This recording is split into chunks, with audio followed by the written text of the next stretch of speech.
Vocês estão vendo o slide? Sí, sí. Sí, Eu vou ser bem rápido, né? Vou tentar fazer em 15 minutos, porque eu acho que uma boa parte de quem está presente já viu um pouco do que eu tenho a apresentar, né? Basicamente, eu vou fazer um resumo sobre as atividades que é relacionadas à colaboração Lago, né, aqui na Unicamp, em Campinas, no Brasil, né? Quer dizer, nós temos dois detetores, né? O TANCA, que é o Water Sample Detector, né? E tem um outro detetor que são telescópios com cintiladores, telescópios de muitos cintiladores, né? Esses dois detetores, durante a pandemia, ficaram parados e, nesse momento, eu estou trabalhando para recolocar em aquisição, né, esses dois, né, detetores, né? Inicialmente com o TANCA e logo depois o MUONCA, né? Associado a esse trabalho com os detetores de, né, raios cósmicos, tem o desenvolvimento do Cearapuca, que é a possibilidade de usar uma CPMs, né, Silicon Photomultipliers, né, substituindo tubos fotomultiplicadores.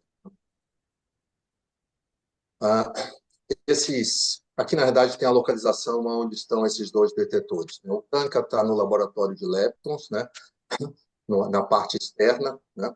O MUONCA está dentro de um prédio, né, onde você tem, né, dois planos, então tem aproximadamente 30 centímetros de concreto blindando, né?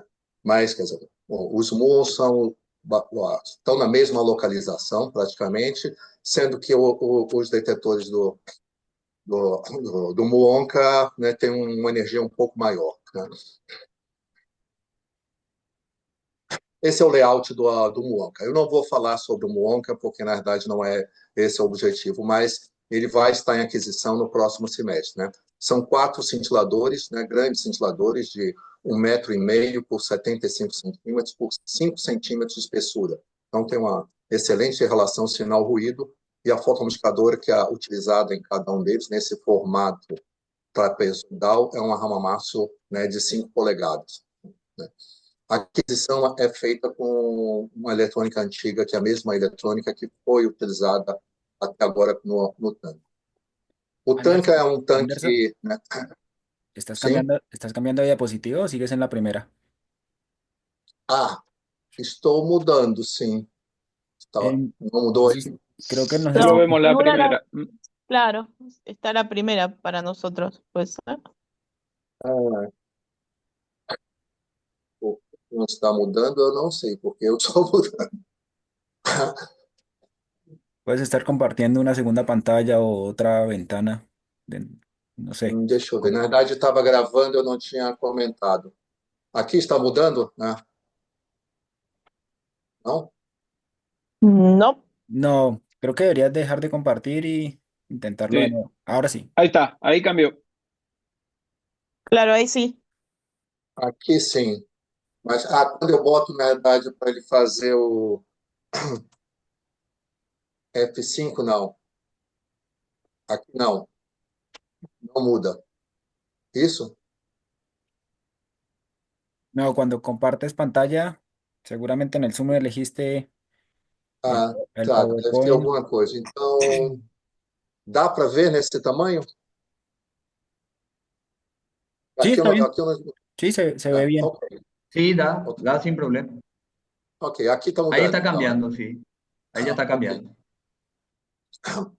Quer dizer, aqui, na verdade, é o que eu falei, que vocês não viram, mas, na verdade, é a localização dos dois detetores na Universidade de Campinas, né? O Tanca está na parte externa, né? E o Muonca está dentro do prédio, né? O Muonca são os ventiladores e o Tanca é o Water Shine Detector, né? Esse é o layout do Muonca, que são os ventiladores, onde eu tenho, na verdade, dois, né, telescópios de muons verticais e também a 45 graus, né, no leste e no oeste, né? São com cintiladores grandes e fotomultiplicadores de 5 polegadas. O tanque, na verdade, ele tem 11, né, 1.100 11.400, né, litros, né, aproximadamente 12 mil litros de água pura. É exatamente o tanque do OG, né? Foi um dos primeiros tanques do OG fabricado aqui no Brasil, né, quando foi feito o Engenho Rei. com fotoindicadores de 9 polegadas e a mesma eletrônica front-end do OG, com o Tyvek, né, as mesmas condições. Né? O que eu levanto que é importante, não, que é uma das motivações principais, não a única, mas a principal é que o detetor de Campinas e outros que não estão em alta altitude, em montanha, né? A principal função é, na realidade, a detecção de forebush, né? Você não vai detectar GLEs, né? E a parte educacional. E nós estamos, né, no pico, né, do ciclo solar. Então, é o momento de colocar os detetores em funcionamento, né, para poder detectar um forebush em vários detetores do lago. Né? Essa é a motivação desse momento. Nós temos, né, relativamente pouco tempo, né? Quer dizer, vai até 2015, na verdade. Né? A gente tem, na verdade, o próximo ano, né? Mas se a gente conseguir colocar a partir do início do próximo ano, fevereiro, seria a situação ótima, né? Onde a gente vai estar no máximo. Né? O tanque ele utilizou até agora um crate Kamak, né? Um crate Kamak com a eletrônica Lecroy e da Cain, né? E a contagem, simplesmente feita a contagem a cada 1 segundo. E essa contagem é feita com um scaler da Lecroy de 100 MHz. Então, a contagem a cada segundo é muito precisa, né? Mesmo não utilizando um sistema de aquisição real-time, né? Pelo fato que o tempo é controlado por um dual gate generator da Lecroy, né, que define o tempo de contagem com uma boa precisão, de 0,0,2 segundos, né, a cada segundo. Então, você tem um tempo morto, né, porque o sistema não é real-time, mas a contagem em 1 segundo é muito precisa. Esse é um evento de 2015 que mostra a capacidade de detecção do Tanka, né, de forebush, né? Um forebush de 2015, a comparação com o McMurdo, que na época estava em funcionamento na Antártica, né, e com o Scalar Mode do OG, né, mostrando uma coincidência muito precisa nas variações de contagem do forebush. A eletrônica que vai ser implementada é com a digitalizadora da CAI. Então, esse é um diagrama da eletrônica que vai ser colocada. É uma digitalizadora de 250 MHz, né, 12 bits, né, da CAI, né, que é coligada via USB, né, os sinais vão diretamente para 3 canais, né, e a conexão com o laptop, o notebook, é através do USB 2, né. Nesse mesmo, né, notebook, tem o GPS, um GPS USB para definir com precisão o tempo, apesar de que o tempo para os forebush não é assim crucial, né? Mas ele é feito com GPS e a contagem a pressão barométrica, né, para poder fazer a correção barométrica, né, é feita com o BMP 280 da Bosch e um Arduino, que faz em paralelo. Ele gera um arquivo com o mesmo tempo, né, mas um arquivo separado que depois, offline, você faz a aquisição. O software, né, que eu não estou mostrando aqui, na verdade, ele já salva, né, as waveforms, né, no formato root. É uma P3 do root, de maneira que já compacta os dados. Né? Dessa maneira, você consegue, aproximadamente para os 3 canais, né, da ordem de 3 meses, né, você para um disco de 1 terabyte. Né? Então, não é uma coisa absurda para você poder manter os dados. Isso é o que vai ser implementado, provavelmente com um aluno que vai vir da Venezuela com a bolsa da CAPES, né, entre março e maio, né, que é o Vitor, que ganhou uma bolsa da CAPES para vir fazer um estágio na Unicamp. Né? O que nós estamos fazendo agora, na verdade, é recolocar em aquisição. Né? Durante a pandemia ficou parada e a umidade dentro, né, aonde está colocada a eletrônica, ela é alta. Você tem uma alta umidade que danificou, né, o front-end, as placas do OG. Né? Então, nós estamos recuperando essas placas, né, e vamos recolocar em aquisição. Já testamos as placas já estão funcionando, né, mas ainda não chegamos a uma situação definitiva quanto ao controle de umidade. Né? Tentamos fazer o controle de umidade colocando um desumidificador, né, na parte interna, né, na parte interna, né? Mas funcionou muito bem, só que ele não aguentou as variações de temperatura e quebrou, né? Com o Arduino, né? Aqui tem, na verdade, né, o resultado desse né, controle de umidade, que colocamos um limite aqui de 60%, né, por cento de umidade, a umidade ficou sempre abaixo, só que o desumidificador pifou, né, pelo fato de ser um desumidificador, né, caseiro, né, não é um desumidificador profissional para trabalhar numa situação de alta temperatura. O que estamos fazendo agora, na verdade, é isolar de uma maneira mais melhor, né, a panela, que é o face, na verdade, que é uma panela metálica, onde fica a eletrônica. Então, na verdade, colocamos uma borracha, um sensor de umidade dentro de cada panela, né? E estamos fechando essa panela para que a umidade dentro, e vamos colocar desumidificador, né, dentro dessa panela, de tal maneira que a umidade aonde fica a eletrônica fica abaixo de 60%, né?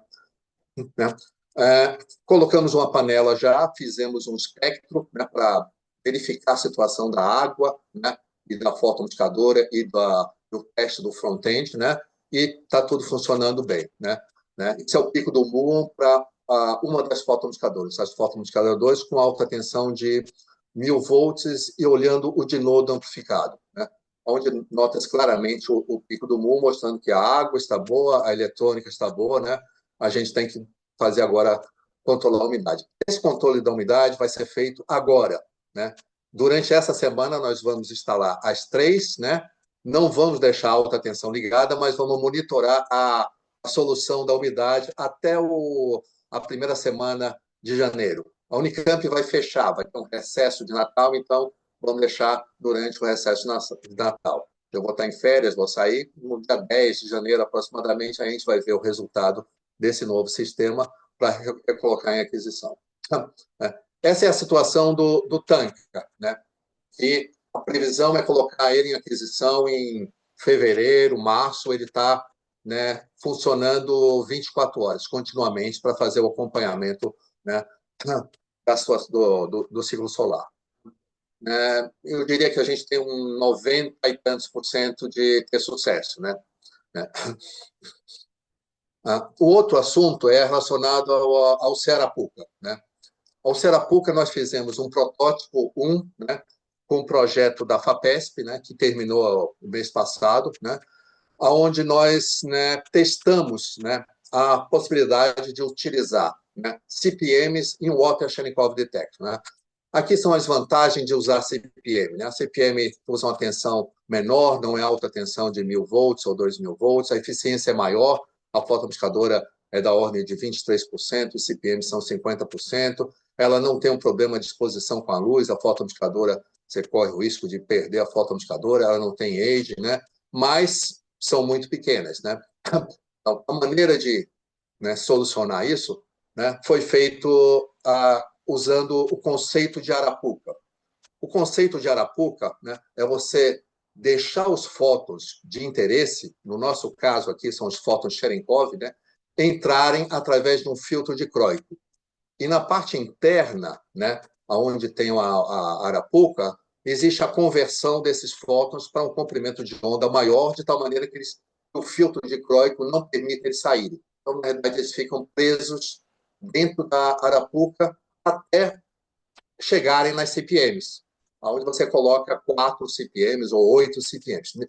Nesse modelo aqui foram colocadas 8 CPMs, né? Então, o conceito, na verdade, do Arapuca é esse, e o C, na verdade, é para o Cherenkov, né? Foi utilizado um filtro de Kroik de 400 nanômetros, da Omega, né? Um wavelength shifter da Elgin, o EJ286, né? E as CPMs foram da Hamamatsu, CPM de 6 por 6 milímetros, né? Internamente, né, temos, né, o VQIT da 3M para fazer a reflexão, que tem uma eficiência de 95% para reflexão especular. Podemos utilizar Tyvek também, que tem ou outros materiais com reflexão difusa. Esse é o princípio de funcionamento, mostrando que esse é o espectro na água do Cherenkov, né? O filtro vai deixar passar essa parte, né, até 400 do espectro, né? Essa é a transmissão do filtro, que deixa passar até 400, tem uma transmissão em torno de 90%, né? Então, você deixa entrar até, né, 400 nanômetros os fótons Cherenkov, né? Internamente acontece a conversão. Esse aqui, na verdade, é os espectros de absorção do EJ286 e a emissão. Então, ele faz absorção nesse comprimento de onda em torno de aproximadamente 300 nanômetros a 400 nanômetros e emite com um pico em 430, aproximadamente, com esse espectro, né? A eficiência quântica das CPMs, né, acoplam com a emissão, né? E a reflexão, a refletividade do filtro dicróico, né, para acima de 400 nanômetros é aproximadamente 100%, de tal maneira que ele funciona como espelho, fazendo com que você tenha esses fótons presos, né? Aqui tem duas fotos durante a montagem, né? O wavelength shifter, né? A arapuca fechada, né? Com o filtro dicróico, né? E as CPMs na plaquinha. Foram duas placas dessas colocadas lateralmente. Aqui dá para ver de um lado, né, as CPMs, e do outro lado aqui a foto não permite ver, mas são 8 CPMs com acoplamento de cada lado da placa, da wavelength shifter. Aqui o tanque utilizado, né, é um tanque de aço inoxidável, né, onde foi preenchido com água, né, pura até 1,40 m, né, são 550 litros de água, né. A resistividade dessa água é 18,28 megaohms, né, e foi feito um saco de Tyvek, né, colocado internamente. Para fazer o estudo, né, foi utilizado um telescópio de Moore com 2 cintiladores, né? Um cintilador plástico de 40 a 39 por 39 centímetros acima e o outro abaixo. Esse foi o trigger, né, de tal maneira que você seleciona muons que estão passando pela água, né? E aí você olha o resultado, o que está produzindo o sinal na carapuca, né? Aqui tem uma foto da eletrônica com o computador, né? A digitalizadora da CAI, né? Aqui não dá para ver direito, mas é a placa com amplificação para CPMs, né? De 20 e 40, uma placa produzida pela Age Scientific, uma firma italiana, né? E as duas carapucas instaladas antes de fechar a água, né? Na primeira aquisição, a gente notou que existiam 2 picos, né? Um pico com uma amplitude pequena, em torno de alguns picocoulombs, né? Alguns milivolts, aqui na verdade é a amplitude, né? E outro em torno de 100 milivolts, né? Esse segundo pico maior é a cintilação. É a cintilação porque a wavelength shifter também funciona como cintilador, né? Então, para confirmar isso, a gente fez uma segunda aquisição, deslocando o cintilador, né, superior, de tal maneira que o muon selecionado não passe pela carapuca, passe somente pela água, né? E aí, dessa maneira, dá para ver aqui que o comum inclinado desaparece o pico com amplitude. O nosso interesse são o espectro da carapuca baixo, né? Então, a gente estudou, a partir de agora, o espectro, né, com amplitudes abaixo de 50 milivolts, né? Que são esses espectros aqui para diferentes amplificações. Utilizamos as 2 amplificações possíveis. As amplificações do amplificador, né, do Upsire, que pode ser somente 20 ou 40 vezes, né, e variamos a tensão, né, do bias da CPM, né, de 3 volts acima do breakdown, né, até 5. Né? O valor recomendado pela Hamamatsu é 3, porque com 3 você tem um número de noise, né, menor, né? Mas nós fomos até 5, onde você tem um ruído maior, né? Os espectros estão aqui, você cresce, né? Quanto maior a amplificação, você está crescendo aqui, na realidade, a amplitude, né? E aí tiramos a eficiência. Existe um ruído, né? Um ruído intrínseco que está aqui, né? Próximo a esse aqui, que não é, né? Que não dá para perceber, porque, na verdade, ele é nesse espectro, porque ele é muito pequeno, né? O que nós fizemos, na verdade, foi um espectro, né? Um espectro somente do ruído, né? E definimos somente acima de 3 milivolts. Fizemos a eficiência, né, de contagem, né, a eficiência de contagem da carapuca acima de 3 milivolts, né? Para as diferentes amplificações, onde essa eficiência é simplesmente, né, a razão entre o trigger de Moore, né, que é esse N-trigger, menos o acidental. O acidental é muito pequeno, né, porque a contagem dos cintiladores é pequena, né? O número que estão acima do threshold dividido pelo número de trigger. Essa é a eficiência que foi contada, que é esse gráfico que está aqui, que dá em torno de 80% de eficiência, né? Essa arapuca, na verdade, a área dela é da ordem de uma delas é da ordem de, né, 2,5 polegadas. Então, na verdade, ela é pequena devido à limitação do filtro dicróico, né? Mas o resultado é muito bom. Na verdade, a gente mostrou que a eficiência, né, que é possível utilizar, né, com essa configuração ótica, né, no lugar da fotoamplificadora, a SPMs, né? E você tem um aumento, né, da área efetiva, né, através desse aprisionamento, né, no arapuca, né? Isso é interessante por motivos de não usar a fotoamplificadora, né, que é cara, né, não usar alta tensão, né, que é complexa, né, e a liberdade de você fazer geometrias diferentes, né? O que está planejado para o próximo semestre, né, é fazer um segundo protótipo, né? Seria um protótipo não mais usando, que aqui, na verdade, tem um material que já foi desenvolvido, né, utilizando 2 filtros, né? Esses filtros agora são da Assai, que são filtros caros, na verdade, mas são excelentes. Mas são filtros de 50 por 50. Então, nós fizemos 2 janelas de 50 por 50 milímetros, né, para colocar os filtros, né?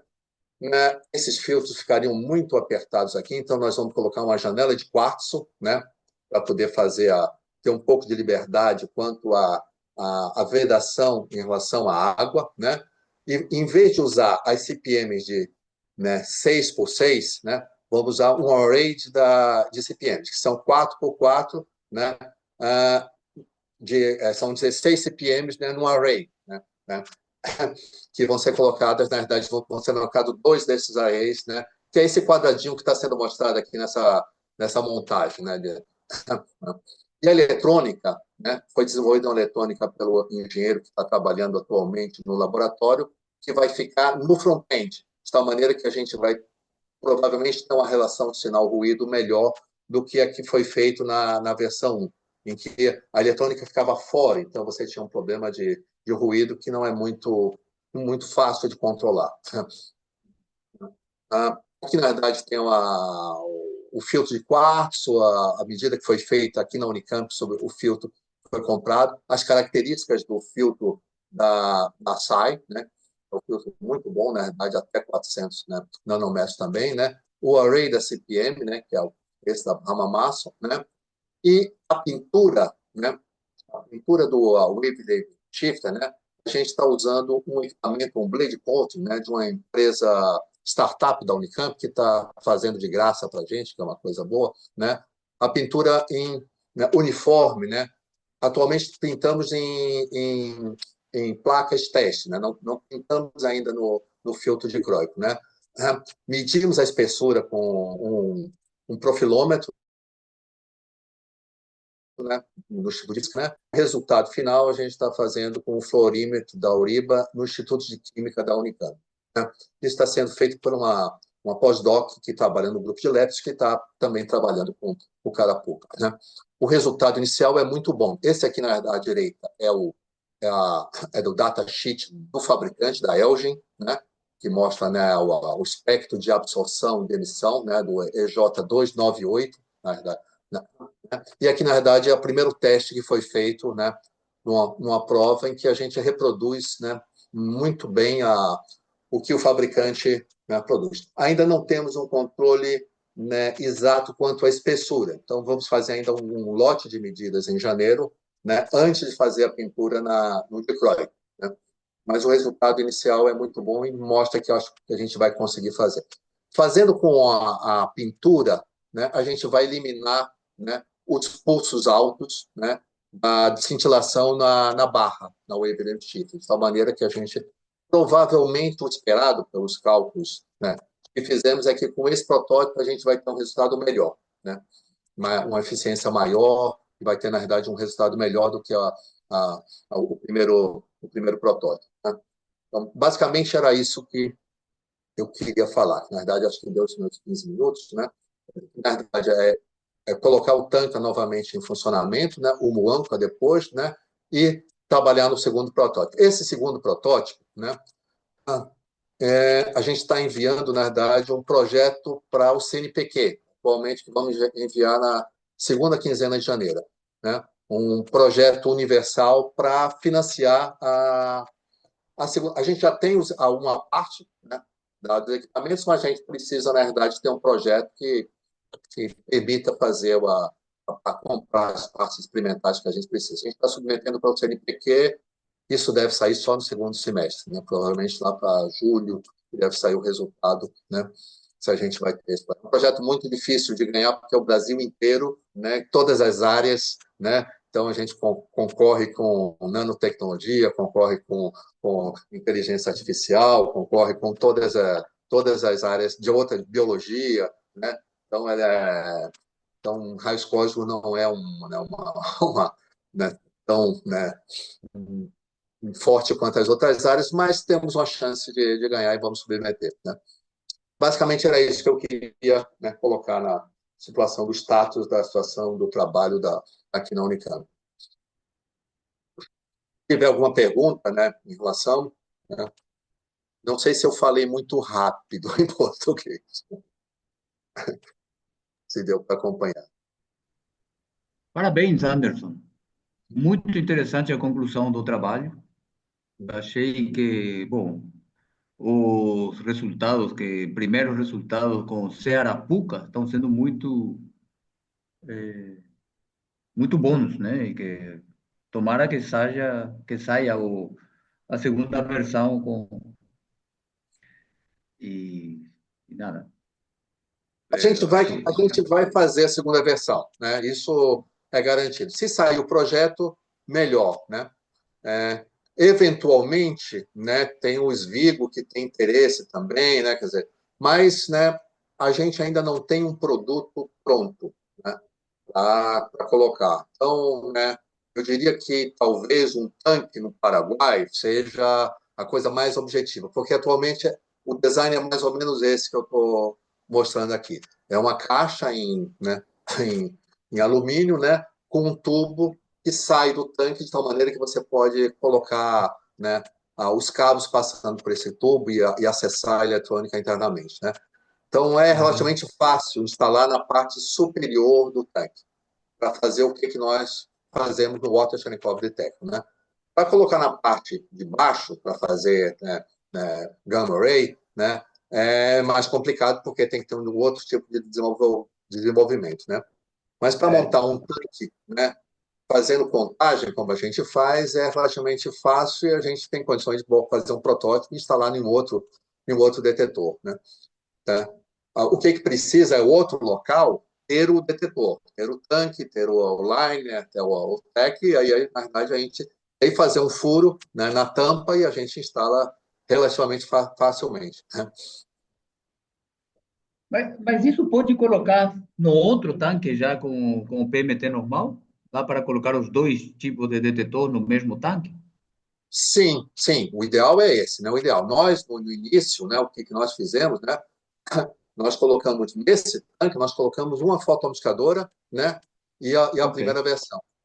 Só que a fotoamplificadora não era a fotoamplificadora que podia ir para a umidade. Uma antiga fotoamplificadora da Philips, uma XP2040 excelente, né? Com 14 estágios, né? Um outro experimento que eu montei aqui na Unicamp. E ela, em contato com a umidade, o fotocátodo racha e ela perde, né? Então, na verdade, né, não deu para fazer a comparação com essa fotoamplificadora. Porque o objetivo inicial era ter a fotoamplificadora, né, uma fotoamplificadora né, de 5 polegadas, né, e o Carapuca, para você comparar como referência uma fotoamplificadora de 5. Isso não foi possível fazer porque a fotoamplificadora quebrou, né? Eventualmente, a gente pode colocar uma outra fotoamplificadora. Então, atualmente, a gente não tem uma outra fotoamplificadora, né? Nesse projeto, eu acho que eu vou colocar a compra de uma fotoamplificadora de 5 polegadas para instalar e poder comparar o resultado. Porque na hora que a gente faz o trigger, né, de Moore, né, você tem, na verdade, um feixe de partículas e você compara tanto a fotoamplificadora quanto, né, o Carapuca, né? A fotoamplificadora, a eficiência vai ser praticamente 100%, né? Você tem uma ideia de quanto vai custar, no final das contas, o sistema do Carapuca mesmo? Não Eu com o não tenho tanque, ideia, só a parte do detetor, do Carapuca com a eletrônica. eu não tenho esse número, eu não fiz esse número porque a gente não fez. O que é caro aqui? O que é caro, na realidade, são os filtros de Croik, né? Por exemplo, esses filtros de Croik da Assai, né, eles são filtros caros, né? Então, na verdade, aqui eu tenho da ordem de quase $2.000, né? Só nesses dois filtros. Então, é caro, porque, na verdade, é da Assai, o filtro de Croik, o melhor que tem, né? Mas você tem filtros de Croik de $200, né? Ou menos, né? Que podem ser substituídos, né? Após essa segunda versão, né? A terceira versão seria, na verdade, comercializar o produto, na verdade. Encontrar fazer um terceiro protótipo com materiais com custo-benefício adequado, né? Para você produzir e poder, na verdade, né, ter não só o resultado, né, as vantagens da CPM, mas ter umas vantagens econômicas também, né? Aqui, para colocar uma não tem muito sentido, porque, na verdade, você vai economizar $1.000, né? Não tem muito sentido isso, né? Para né? Mas se você pensa num experimento que vai utilizar, né, 1.000, né, 1.000 fotoamplificadoras ou 2.000 fotoamplificadoras, aí, na verdade, a questão econômica é fundamental. E aí, na verdade, a escolha do filtro de Croico, né? A escolha das CPMs, aqui são CPMs da Hamamatsu, né? São CPMs caras, né? São as mais caras que tem, não está pensado, mas você tem condições de reduzir o preço tanto nas CPMs quanto no filtro de Croico, né? A eletrônica, na verdade, não é a parte cara, né? Essa eletrônica que foi montada são com equipamentos que a gente comprou amplificadores bons, né, mas, né, que custam $5, né? Não é a parte. O ponto é o filtro de Croico, em primeiro lugar, né? E depois as CPMs, né?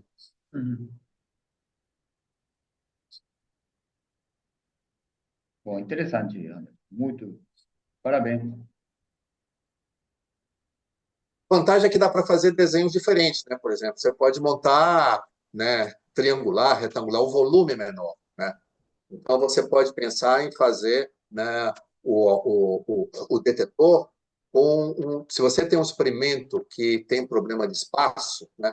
Aí já mais experimentos com aceleradores em que você tem muita densidade de detetores, né?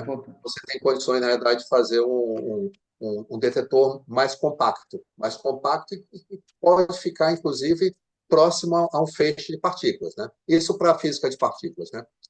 Para o que nós, né, fazemos, não é uma grande vantagem, né, poder compactar o detetor.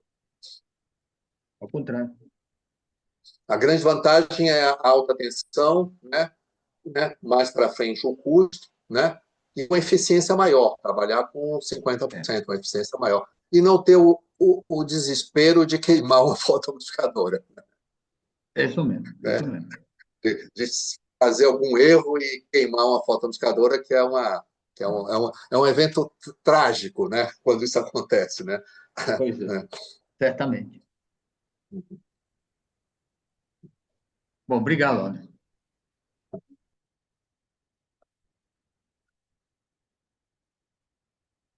Ok, se não tem mais pergunta, comentário, acho que era isso. E aí, bom final de ano para todo mundo e a gente volta o ano que vem, né?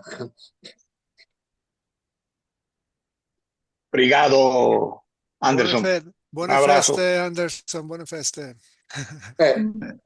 Bom Natal, Anderson. Muchas gracias. Boas festas. Boas festas.